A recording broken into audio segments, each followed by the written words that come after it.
Welcome back to Capitol Tonight. When you hear a statistic like New York State needs to build 800,000 housing units by 2030, your first thought is to build a lot of homes. But that doesn't necessarily work in rural New York. In small communities like up in the Adirondacks, a group of 4 homes in Keene, New York represents a huge investment for a hamlet of about 1,100 people.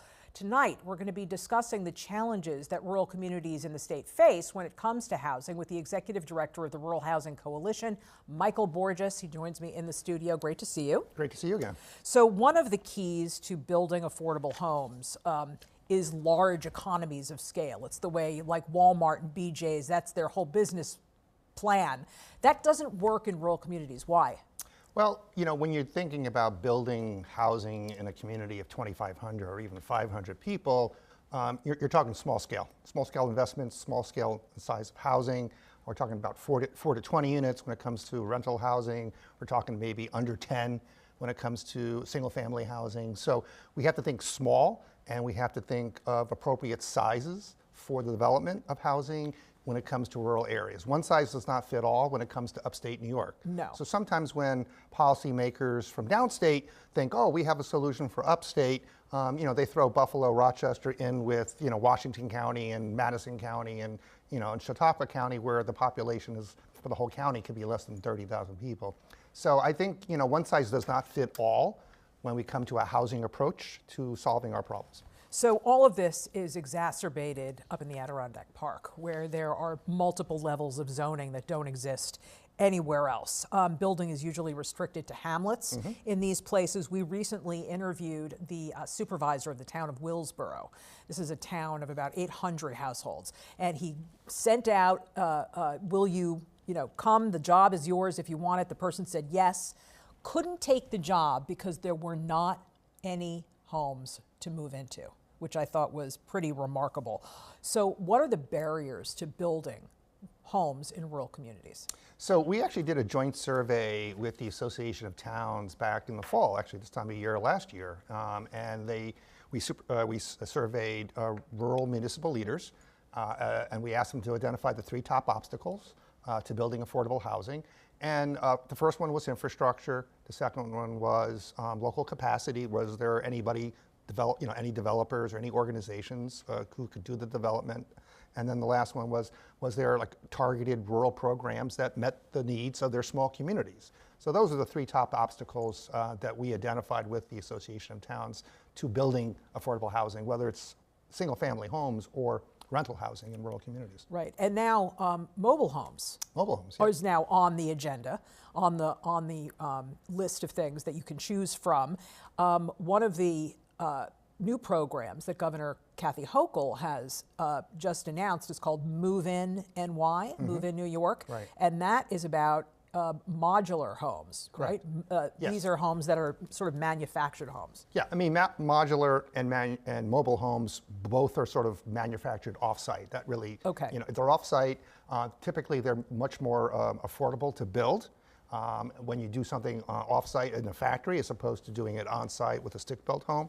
So there's economies of scale there, and then you just have to transport that home to the site that hopefully has the sufficient infrastructure to support it, whether it's roads and water and sewer, septic or whatever. So putting in modular homes, say in urban Buffalo or Rochester, is easier because you already have the road, you already have the water and the sewer right out there on the road.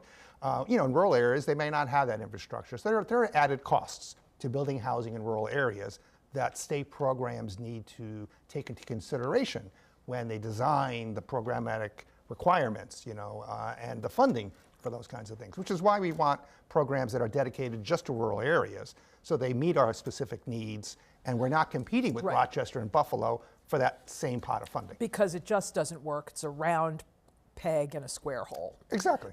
So here in New York, the Department of Housing and Community Renewal does great work. Does.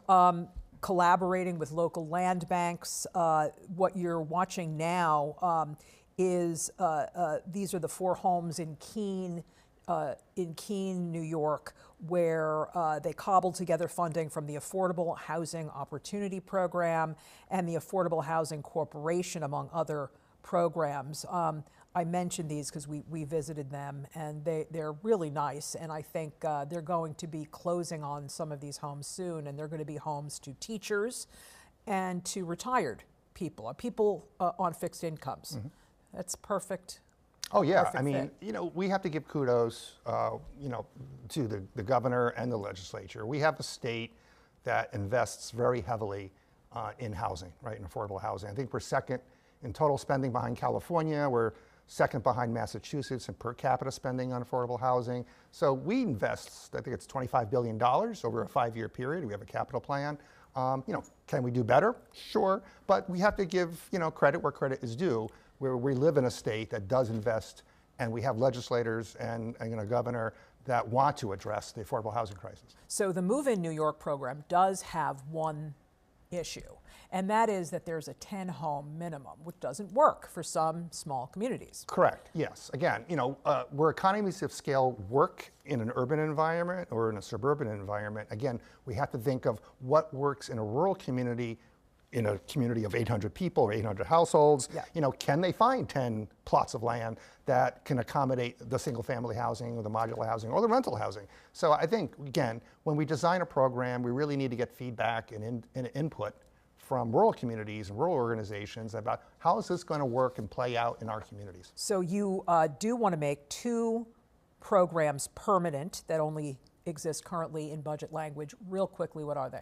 Well, there is the Small Rental Development Initiative. It's called SARDI. Again, it funds small rental developments of 4 to 20 units, which are suitable in size for, again, a rural community. Sure. It only exists in the budget language. We want to make that permanent through statute.